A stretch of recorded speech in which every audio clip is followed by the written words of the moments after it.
Is John Jeff, and I'm here. Good evening, Spreaker fans. This is John Jeff, and I'm here. I want to remind you on a way to get a hold of me. You can tweet me with the @ STADALMAN. You can email me jjstad2014@gmail.com, or you can hit me up on my Facebook pages, Jeff Stadelman or JJSTAD2014. Again, those are the best ways to get in contact with me. Unfortunately, right now, I cannot take calls. Don't know how to do that. Otherwise, I'd be doing it. Sorry, folks. Those are the only ways to get a hold of me. And just for you Sixers fans that missed the score for last night's game, the Phoenix Suns beat the Philadelphia 76ers 124-113. And I'll start there, but turning pages. With the Olympics starting on February 6th of this year, NBC is taking its shows off the air to air the Olympics. My question is, why? Do you really care about the Olympics? Do you not see with Russia's time zone difference and all the social media that people, if they want the results, all we have to do is go on the internet, go on YouTube, go on ESPN.com, go on NBC.com, and you'll get the results. There's even sites where you can watch the events as they happen, and you don't have to turn it on the TV. So my question is, why are you bothering? Why are we taking shows off the air to watch the Olympics? Are you going to watch the Olympics, or do you even care about the Olympics? Or if you do care about the Olympics, are you just going to look them up and say, okay, so-and-so won, I'm happy? Tell me what you think. I mean, me, I don't know, maybe some events I'll watch. Like I said, I will watch the hockey finals just to see if, again, it's Canada and the U.S. I'll watch curling because it's just an interesting sport that you don't get to see that much in the U.S. And another one I want to see, only for poops and giggles, is the bobsledding. And the only reason I want to see that is because the Jamaicans have their first team since the early 90s, I think it was, late 80s, whatever it was when that movie came out. If you were born in 81, you know the movie I'm talking about, Cool Runnings. If you know, that was actually based on a true story, and I can't remember the year it was based off of, but that and this are the only two teams that Jamaica's had in the bobsled. So yeah, I kind of want to see what Jamaicans do in the bobsledding, if they can actually do anything worth, interesting. But I'm going to stay on the Olympics for one more thing, and I just have to comment on this. I want your opinion on this. The Sochi mayor, I believe that's how you say it, is saying that there's nobody that is gay or lesbian that lives in Sochi. They are completely 100% straight, every person. I'm sorry, but is this guy that stupid? Just because they don't flaunt it doesn't mean they're not gay or lesbian. And don't think I have something against gays or lesbians. I have friends who are gay, lesbian, whatever, bisexual, whatever you want to call it. It really doesn't matter to me. But for this idiot to say that there's no gay or lesbian person on his watch and this town is completely 100% straight, I think the guy's an idiot. What do you think? I mean, is he just dreaming, or is this just, is it Russian law? And if it's Russian law, is this another reason that the Olympics should not be held in Russia? Well, let me know what you think. Hit me up. So, we'll see. Another on NFL news now. The Seattle Seahawks cornerback Richard Sherman was at last night's Brooklyn Nets game. Is this responsible for a man who is going to be in the Super Bowl in just a matter of, 6 days now? 5 days? Sorry, 5 days now. At the time it was 6 days. Is this really... I get it. It was after practice, I'm sure. It was after all the meetings.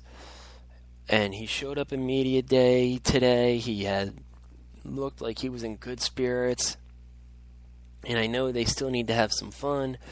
But, come on. You're at a Brooklyn Nets game. You didn't get done until close to midnight. And you got to be back for media day and practice. What are you doing here? I mean, excuse me. Would you have gone to I know they're not there anymore, but if they were still there, a Seattle Supersonics game. If they were in town, would you have gone there?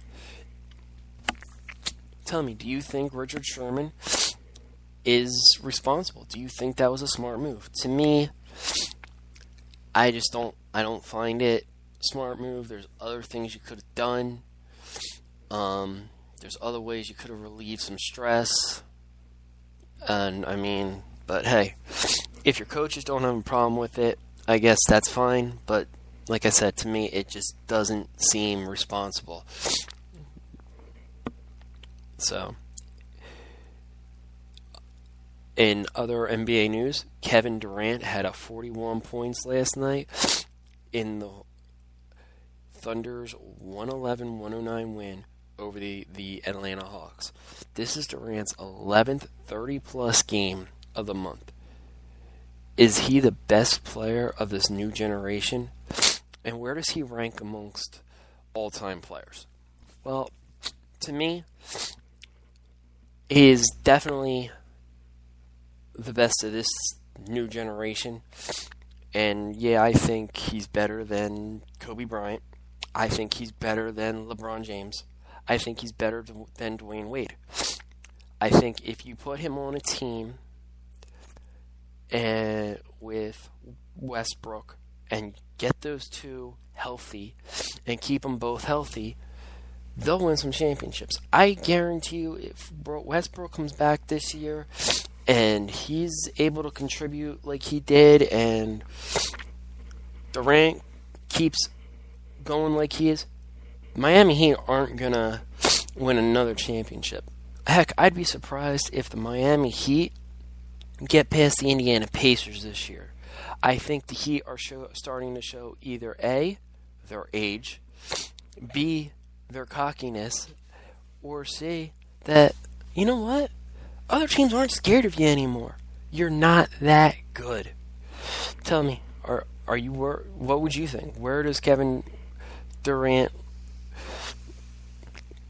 Where is he? Is he one of the top 10 of all times? Top 20s, 30s? I mean, he's definitely, in my opinion, top 30. I would say top 20 even. Top 10, it's too early for that, but I would definitely say top 20. Top 10 of this generation, if he's not currently number 2 or 3. I mean, I say 2 or 3 because, I mean, as much as I hate LeBron James, I think he's still got some skill over Durant. But other than that, I really don't see anybody that could beat Durant. But if you can think of somebody, let me know. Hit me up. Let's talk it out. And here's another one for all you basketball fans. Is signing with the LA Lakers like signing with the late 1990s Dallas Cowboys? Old men, sports wise, looking to win a title and yet costing the team money for not showing up and being injured too much to play. I mean, it seems like they signed Kobe Bryant again. He hasn't played much this year. Steve Nash, another big expense they thought would come in handy because he played and he hurt them when he was with the Suns.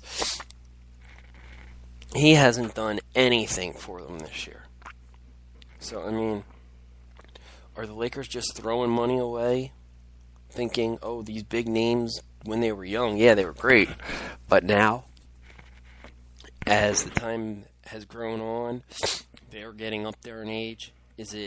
Are they done? Are the Lakers history? I mean, this is definitely not your daddy's Lakers anymore. This is not Magic Johnson. This is not Kareem Abdul-Jabbar. This is not, this isn't even young Kobe, Shaquille O'Neal. This is old men, can't get healthy, want to get paid, and we're going to come to LA and we're going to screw you up. At least that's what it seems to me. I mean, let me know. I'm going to go to baseball. The Boston Red Sox designated hitter, David Ortiz, who is in the last year of his deal, says if the Red Sox do not offer him a multi-year deal after this season, he will test the free agency market. Is a DH, especially a DH who is in his 11th year like Ortiz, is he worth a multi-year deal? I mean, yeah, Big Papi, to me, it's just not worth it. You're looking at a guy who can hit a ball, but if he goes to the NL, where's he going to play? He's going to come off the bench for one or two at-bats? And yeah, I know, a lot of people are going to say, yeah, but so he stays in the AL, but he goes to Seattle, somewhere where they can use a designated hitter. Yeah, okay, that's great. But are you really going to pay big money for a guy just to come off the bench, designated hitter 4 to 5 times a game, and maybe get you an RBI here or there? Maybe hit you a couple home runs. To me, it's not worth a multi-year deal. It's not worth big money.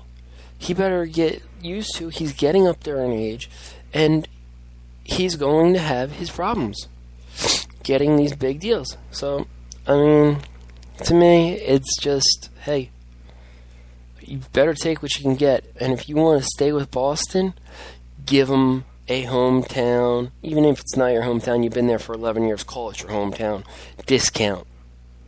I'm not saying, don't take $3 million if Boston's offering you $3 million and the Yankees, who are offering you $17 million, don't just go to Boston. I mean, that's a big difference. I mean, even Brian McCann, who was a former Brave and was their best catcher, went to, I thought, the Yankees, and I thought he was going to stay with Atlanta. That obviously didn't happen. He went where the money went, and I think that's what a lot of players are doing anymore.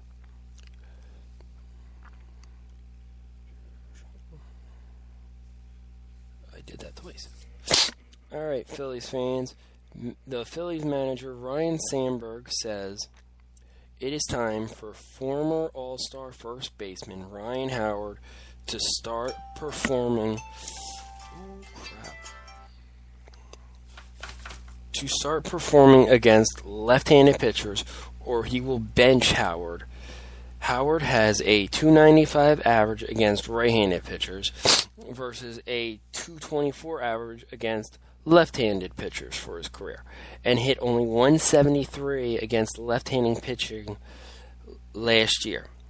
The Phillies are hoping Howard can get out of his slump against left-handed pitching so they don't need to use a platoon on first base. However, if they need to use a platoon, should the Phillies keep Howard? I mean, you're paying the man to play half a game or half the games because I guarantee you're not going to face 162 right-handed batters, or right-handed pitchers.